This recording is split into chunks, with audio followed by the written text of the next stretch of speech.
बिस्मिल्लाहिर्रहमानिर्रहीम। अस्सलामुअलैकुम। Class 39 science of subject है आपका mathematics. Date is 13 of June, the day is Saturday. आज हमने थ्योरम स्टार्ट करने हैं क्योंकि साइंस के जो चैप्टर से वो हम कंप्लीट कर चुके थे। 2.5 तक आपका सिलेबस था। चैप्टर 1 कंप्लीट, चैप्टर नंबर 2 2.1 से ऑनवर्ड 2.5 तक एंड चैप्टर 3 भी कंप्लीट। ये आपका फर्स्ट टर्म का सिलेबस है और जो थ्योरम्स के चैप्टर्स इंक्लूड हो रहे हैं उनमें chapter number 10 and chapter number 15 होंगे। सो चैप्टर 10 को आप डिस्कस कर चुके थे मार्च के सिलेबस में। 15 चैप्टर के जो 2 थ्योरम्स हैं वो आपको इस मंथ के सिलेबस में करवाए जाएंगे और इनको आपने अच्छे से प्रिपेयर करना है और ये आपके फर्स्ट टर्म के सिलेबस में इंक्लूड है। सो थ्योरम 15.1 जो है वो बेसिकली बेस कर है पिथागोरस थ्योरम पे। पिथागोरस एक ग्रीक फिलोसफर भी थे और एक मैथमेटिशियन भी थे जिन्होंने राइट एंगल ट्रायंगल को जितनी भी इसकी साइड्स होती है राइट एंगल ट्रायंगल की, ट्रायंगल मीन्स ट्राइमेट्री होता है जिसमें 3 एंगल्स होते हैं और उसकी ऑब्वियसली 3 ही साइड्स होंगी। तो उस ट्रायंगल के रिलेशन को उन्होंने एक्सप्लेन किया था कि किस तरह से राइट एंगल ट्रायंगल में हम लोग length of the all sides prove करते हैं। तो फर्स्ट ऑफ ऑल आपको ये पता होगा कि राइट एंगल ट्रायंगल क्या होती है। Any triangle which having one angle of 90 degree, किसी भी ट्रायंगल का जब एक एंगल 90 का होता है मतलब straight angle is said to be 90 degree, चाहे वो यहाँ पे है इस साइड पे और एक उसकी बेस होती है। जिस ट्रायंगल में एक राइट एंगल हो, बेस हो और हाइपोटेन्यूज हो, इस तरह की शेप की ट्रायंगल को कहा जाता है कि ट्रायंगल राइट एंगल है। और राइट एंगल ट्रायंगल में हमेशा हम लोग पिथागोरस थ्योरम को फॉलो करते हैं। This is said to be base, this is said to be hypotenuse और ये जो आपके पास स्ट्रेट एंगल होता है 90 का इसे कहा जाता है आल्टीट्यूड भी या परपेंडिकुलर भी कहा जाता है। जो स्लोप टाइप एरिया होता है कर्वी सा बिल्कुल स्ट्रेट स्लोप टाइप आ रहा होता है इंक्लाइन फॉर्म में, उसे कहा जाता है हाइपोटेन्यूज। जो नीचे आपके पास बेस कहलाती है और जो आपके पास स्ट्रेट एंगल होता है आल्टीट्यूड की फॉर्म में उसे कहा जाता है परपेंडिकुलर। तो आपको प्रूफ यहाँ पे पिथागोरस थ्योरम नहीं करना है। राइट एंगल ट्रायंगल है the square of the length of the hypotenuse, कि आपके पास जो हाइपोटेन्यूज की जो लेंथ की जो स्क्वायर है वो इक्वल होनी चाहिए sum of the square of the length of the other two sides, बाकी दो साइड्स की sum of the squares of की लेंथ। तो फर्स्ट ऑफ ऑल तो अगर मैं यहाँ पे एक ट्रायंगल लेती हूँ राइट एंगल ट्रायंगल, आपने इस बात को माइंड में कि जो आपके पास 90 का एंगल आएगा उसको आप सपोज करें कि वो सी साइड है और ये ए सपोज और ये आपके पास बी है। तो सी के जो ऑपोजिट साइड जाएगी वो ऑब्वियसली स्मॉल सी होगी और जो ए के ऑपोजिट साइड जाएगी वो ऑब्वियसली स्मॉल ए होगी कंसीडर, और जो बी के ऑपोजिट साइड जाएगी वो ऑब्वियसली कंसीडर होगी स्मॉल बी। सो उन्होंने ये बात प्रूफ करने के लिए की है कि square of the hypotenuse means that c square will be equals to sum of the squares of the other two sides. The two sides are a square and b square. So c square equals to a square plus b square। इस बात को हमने इस theorem को लेके prove करना है। Theorems क्या होते हैं? थ्योरेटिकल असम्पशंस होती हैं जिसमें आप थ्योरेटिकली चीज़ों को वेरीफाई करते हो और प्रूव करते हो with the help of supposition, with the help of reasons and statements. Diagram में भी आप कंस्ट्रक्शन करते हो कुछ ना कुछ अमेंडमेंट करके, तो आप उस जो चीज़ रिक्वायर्ड होती है उसको आप एज अ प्रूफ लेते हो। तो यहाँ पे फर्स्ट ऑफ ऑल मैंने स्टेटमेंट लिखी गिवन की, गिवन में मैंने एक ट्रायंगल ड्रॉ की है। ट्रायंगल है triangle A C B because angle of 90 is on C. मैंने A C B triangle A C B से right angle triangle and right angle क्यों है बिकॉज इसमें एक एंगल 90 का है। इन विच एंगल 90 कहाँ पे है? एंगल सी 90 पे है एंड जो आपके पास ए के ऑपोजिट साइड है स्मॉल ए, बी के ऑपोजिट साइड स्मॉल बी, सी के opposite side small C.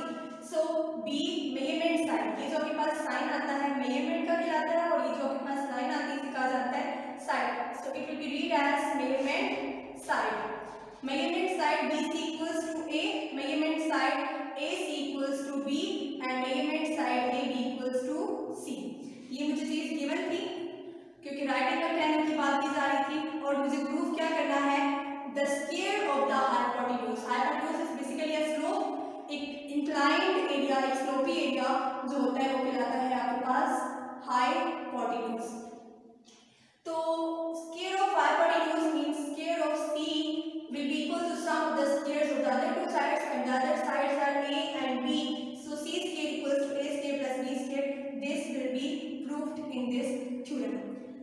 Construction हमने क्या किया, कंस्ट्रक्शन क्या होता है, जो उस अमेंडमेंट की जाती है डायग्राम के अंदर, उसे कहा जाता है कि वो आपकी कंस्ट्रक्शन है।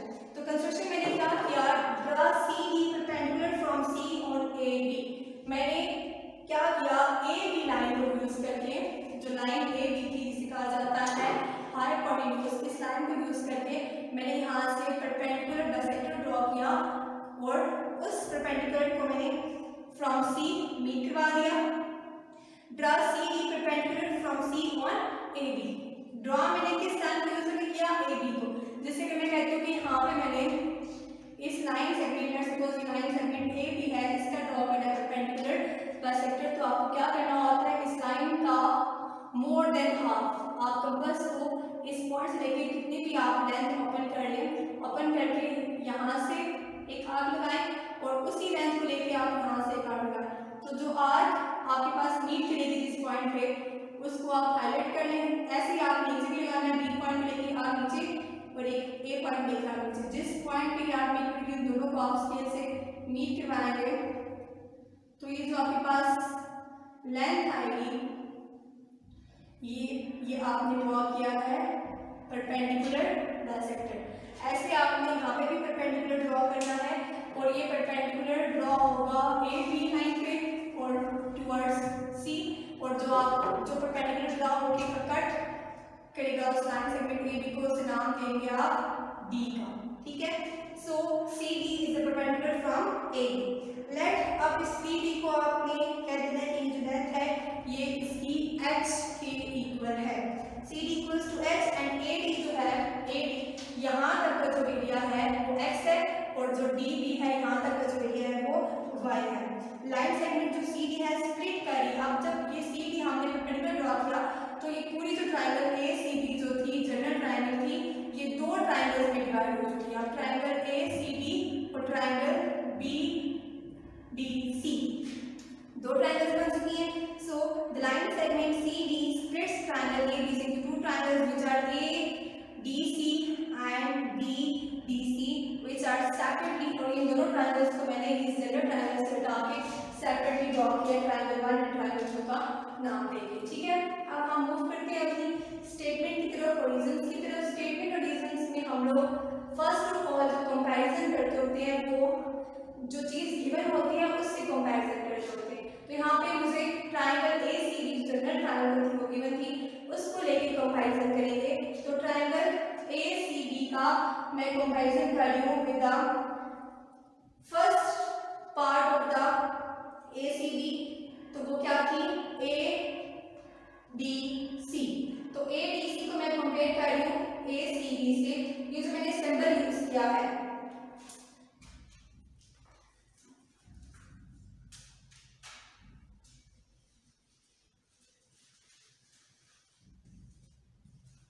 ये जो सिंबल होता है इसे कहा जाता है करेस्पोंडेंस। ये यूज क्यों करते हैं, ट्रायंगल्स को कंपेयर करने के लिए। करेस्पोंडेंस का साइन ट्रायंगल्स को कंपेयर करने के लिए यूज किया, तो यहाँ पे मैंने ट्रायंगल ए डी सी को कंपेयर करना है ट्रायंगल ए सी डी से।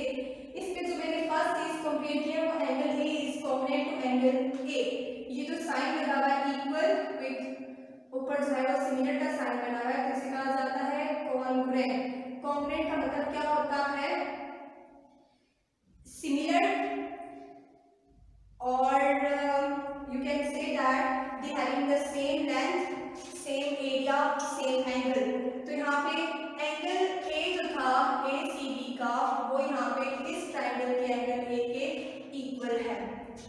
सो इसका जो रीजन उन्होंने लिखी है वो रीजन ये लिखी है कि they are the common, because दोनों में सेम है, और दूसरी बात उन्होंने ब्रैकेट में लिखी है कि सेल्फ कॉन्ग्रुएंट। अब सेल्फ कॉन्ग्रुएंट का मतलब ये हुआ कि ये जो ट्रायंगल ए सी डी था इसी का part triangle A D C था, और दोनों में ए जो था वो सिमिलर था, सेम था, और दोनों का एंगल भी सेम था। It's mean that they should be self congruent, क्योंकि इसी ट्रायंगल में से आपने इस पार्ट को सेपरेट किया।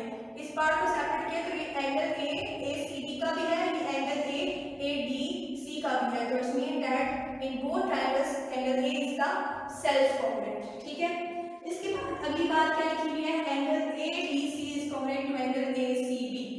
जब भी एंगल की बात की जाती है तो मिड जो आपके पास होती है वो आपके पास एंगल होता है मिड वाला। तो ये यहाँ पे एंगल D की बात हो रही है और यहाँ से एंगल C की बात हो रही है।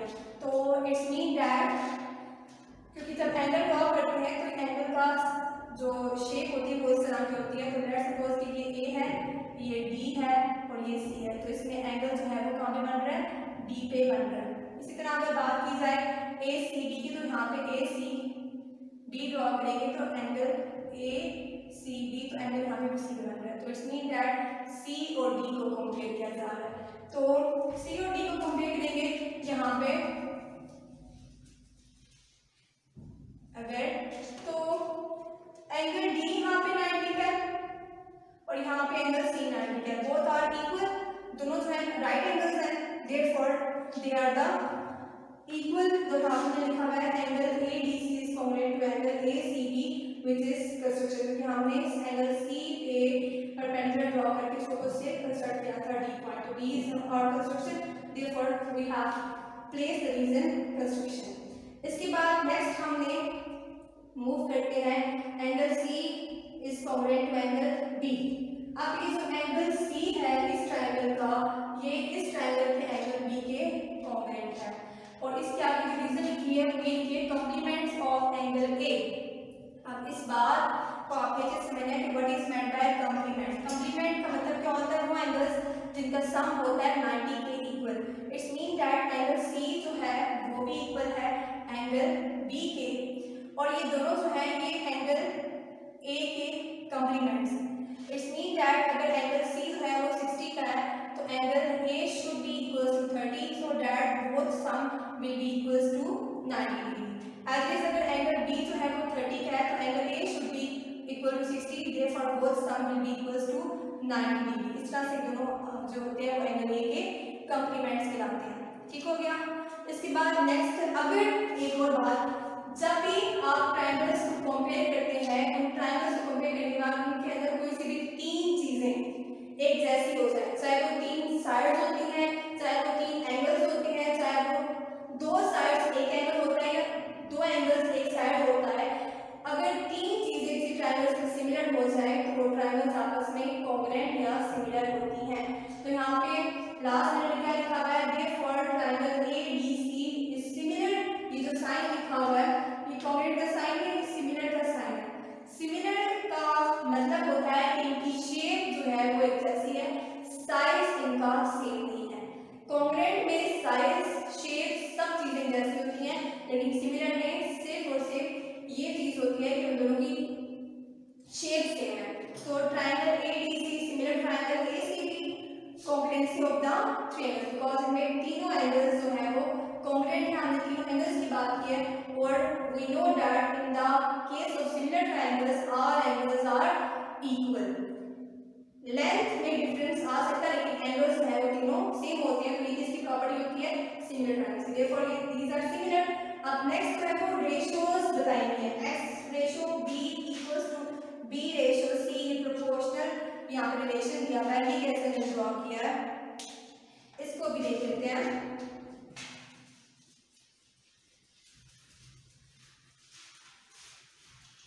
अब इस रिलेशन को ड्रॉ करने के लिए इन्होंने जो यूज किया है, ये जो ऊपर ट्रायंगल दी है ADC एंड ACB, इन्हीं को इन्होंने यूज किया है। ट्रायंगल ADC और यहाँ पे इधर से ट्रायंगल ACB को यूज किया हुआ है। अब यहाँ से इन्होंने लिखा हुआ है कि x ratio B will be equals to B ratio C और we can say that x by B equals to B by C। ये कैसे लिखा है? As we know that हमने ये चीज प्रूव कर ली कि these both triangles are similar, means having the same angles, where the similar sides of the similar triangles are proportional। So यहाँ पे अब देखें ADC में इन्होंने x लिखा हुआ है। अब ADC में जो x है वो AD साइड को शो कर रहा है, x जो है वो शो कर रहा है AD साइड को, और जो आपके पास B है बाय B वो यहाँ से इस ट्रायंगल की B बेस को ही शो कर रहा है, which is AC equals to, यहाँ से हमने बेस ली, यहाँ से भी हमने बेस ली। अब नेक्स्ट में जो है वो B/C है, तो वो इस ट्राइंगल की AC की ADC की ये हाइपोटेन्यूज है, तो यहाँ से हाइपोटेन्यूज विच इज AC, और नीचे यहाँ से इस ट्राइंगल की बात की जाए तो इस ट्राइंगल में जो आपके पास C आ रहा है वो पूरा AB, तो वो भी इस ट्राइंगल की हाइपोटेन्यूज है। मीन्स दैट हमने बेस और हाइपोटेन्यूज को कंपेयर किया है दोनों ट्राइंगल्स की। ट्राइंगल ADC की भी हमने फर्स्ट ऑफ ऑल बेस ली है कंपेयर करने के लिए नेक्स्ट ट्राइंगल की बेस के साथ, इसी तरह हमने ट्राइंगल ACB से भी हमने बेस ली और फिर नेक्स्ट में हमने दोनों के हाइपोटेन्यूज को कंपेयर किया। So if the triangles are similar then their corresponding sides are also proportional, हमने ये बात की। तो यहाँ से x/b इक्वल्स टू हो जाता है B/C, बिकॉज आपने बेस और हाइपोटेन्यूज दोनों के यहाँ पे दोनों की साइड्स को कंपेयर किया। इसके बाद अगर मैं यहाँ से x/b है इक्वल्स टू B/C है, यहाँ से b डिवाइड में इसको लेके जाती हूँ x वैल्यू करने के लिए, तो ये मल्टीप्लाई हो जाएगा B/C इंटू b, तो ये बन जाएगा B²/C। तो इसको मैंने इक्वेशन नंबर 1 का नाम दे दिया। रीजन मैंने क्या लिखी, measures of the similar sides of the similar triangles are proportional. अब नेक्स्ट जो है वो आपके पास बुक से रीड आउट कर लेते हैं। जो आपके पास नेक्स्ट ट्राइंगल जो कंपेयर किया है बिल्कुल इसी पैटर्न पे ही कंपेयर की गई जिस तरह से आपने ट्राइंगल ADC को कंपेयर किया है ट्राइंगल ACB से। तो आपके पास जो सेकंड ट्राइंगल जो आपने सेपरेट करके लिखी हुई है वो है ट्राइंगल BDC। यहाँ पे बुक से अगर आप कंपेयर करें कि आपके पास जो सेकंड कंपैरिजन दिया हुआ है ट्राइंगल्स का, triangle BDC correspondence triangle BCA, तो वो आपकी इस जनरल ट्राइंगल का सेकंड पार्ट को कंपेयर किया है इस फुल ट्राइंगल के साथ। जैसे हमने फर्स्ट पार्ट किया था ADC को ACB के साथ, हमने सेकंड पार्ट जो है आपके पास BDC को कंपेयर किया है BCA के साथ।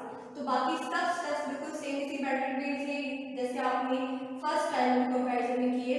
यहाँ पे भी ऐसे ही तीनों एंगल्स को कंपेयर करके कॉम्बिनेट किया हुआ है और लास्ट में ट्राइंगल्स आर सिमिलर का, because we know that this in case of similar triangles all the three angles of triangles are congruent or equal.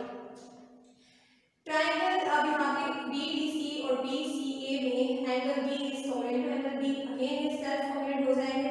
और बता चुकी हूँ मैं आपको कि सेल्फ कॉन्ग्रुएंट क्यों कहा गया है, बिकॉज दोनों ट्राइंगल्स में जो पार्ट B है, जो आपके पास एंगल B है, वो दोनों का सेम एंगल है, तो वो that is said to be self congruent. इसके बाद जो मैंने कंपेयर किया है वो ट्राइंगल BDC में से एंगल B को और यहाँ से BCA में से एंगल C को। So angle D is also congruent to angle C, तो करें कंपेयर एंगल D यहाँ पे भी 90 डिग्री है और यहाँ से एंगल C वो भी 90 है, तो both are equal to right angles. और द कंस्ट्रक्शन भी हो सकती है बिकॉज हमने B एंगल को से कंस्ट्रक्ट किया था from the perpendicular of AB। इसके बाद angle C is congruent to angle A, angle C जो है वो एंगल A के कॉम्प्लीमेंट है और both are the complements of B, and complement of B means that अगर एंगल C ने एंगल B को ऐड कराया जाए तो both angles should be equals to 90 degree. इस तरह अगर एंगल A में भी अगर एंगल B को ऐड कराया जाए they both should be angles equals to 90 because sum of both angles are equal to 90 degree is said to be complementary angles। So तीनों एंगल्स को इक्वल हुए तो both triangles are similar, this is side with sign of similar. इसके बाद हमने जो है next अगर ट्राइंगल सिमिलर हो जाए तो उनकी सिमिलर साइड्स को भी प्रोपोर्शनल कहा जाता है। तो यहाँ से जब मैंने इनकी प्रोपोर्शनैलिटी ली, इनको कंपेयर किया, तो यहाँ से मैंने फर्स्ट ट्राइंगल को की यहाँ से अगर y को देखा जाए y ratio A is proportional to A ratio C किया हुआ है। Now we can say that y by A is equals to A by C। तो इस ट्राइंगल की मैंने क्या क्या चीजें कंपेयर की है, A B D C में से y जो है वो किसके इक्वल है, ये आपके पास y इज अ परपेंडिकुलर, तो मैंने यहाँ से परपेंडिकुलर लिया।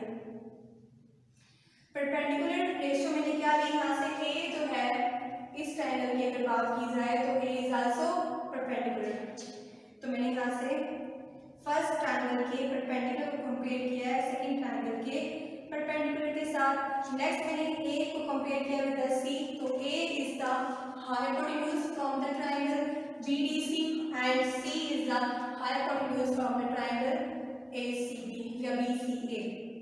तो यहाँ पे हाइपोटेन्यूज। सो मैंने यहाँ से दोनों ट्रायंगल्स के परपेंडिकुलर अगर हाइपोटेन्यूज लिए हैं because we know that mirrors of similar side to similar triangles are proportional. So यहाँ से ये चीज की, तो ये मेरे पास ये फॉर्म है which is y by a equals to a by c। Then मैंने यहाँ से वही स्टेप लिया, ये a डिवाइड करके यहाँ पे लेके तो मल्टीप्लाई में कन्वर्ट हुआ, तो y इक्वल्स हो गया a into a by c which is equals to y equals to a square by c हो गया। तो जो मैंने फर्स्ट कंपैरिजन से डिराइव किया था वो रिलेशन था x equals to b square by c, और जो सेकंड से डिराइव किया वो भी है y equals to a square by c। इसको मैंने नाम दिया इक्वेशन 1 का, इसको नाम दिया इक्वेशन नंबर 2 का। सो नेक्स्ट स्टेप मेरा क्या होगा कि इन दोनों को मैं ऐड कर देती हूँ बाय एडिंग 1 and 2। 1 and 2 ये सब हम क्यों कर रहे हैं, क्योंकि हमें पिथागोरस थ्योरम को प्रूव करना है। तो x plus y equals to b squared by c plus a squared by c, but in supposition we have x plus y equals to c। अगर डायग्राम पे फोकस किया जाए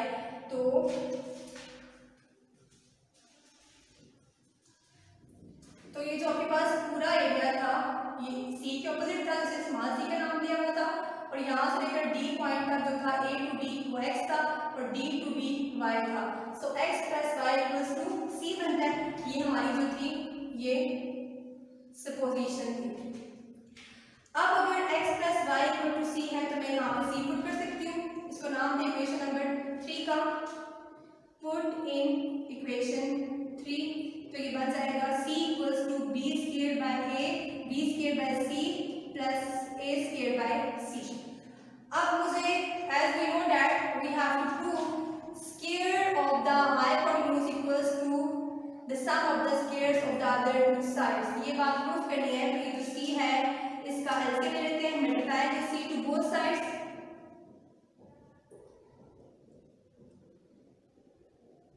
तो ये बन जाएगा c into c equals to b square by c into c plus a square by c into c। तो ये c से कैंसिल, ये c से कैंसिल, ये बन जाएगा c square equals to b square plus a square। और ये हमारा रिक्वायर्ड प्रूफ था कि square of the hypotenuse equals to base का स्क्वायर प्लस आल्टीट्यूड का स्क्वायर। सो लेसन हमारा यहाँ पे एंड होता है। थ्योरम 15.1 मैंने डिस्कस किया आपके साथ आज। इंशाल्लाह नेक्स्ट सेक्शन में 15.2 डिस्कस करेंगे। इसमें हमने पिथागोरस थ्योरम को प्रूव किया है। नेक्स्ट में हम उसका कन्वर्स लेंगे। होप सो आपको समझ आया होगा। आपने इसको अच्छे से रिवाइज करना है, समझना है और याद भी करना है। डायग्राम पे फोकस करना है। डायग्राम के 3 पार्ट्स हैं।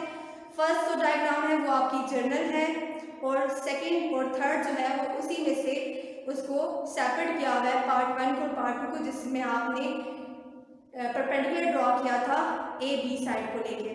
फिर आपने 1 बाय 1 जनरल ट्राइंगल से बाकी 2 ट्राइंगल्स को कंपेयर करना है, उनकी रेशियो लेनी है, रेशियो लेने के बाद उनको ऐड करना है और लास्ट में जो है वो आपको जो रिक्वायर्ड था वो प्रूफ हो जाता है। सो लेक्चर आज का यहीं पे एंड होता है। अल्लाह हाफिज़।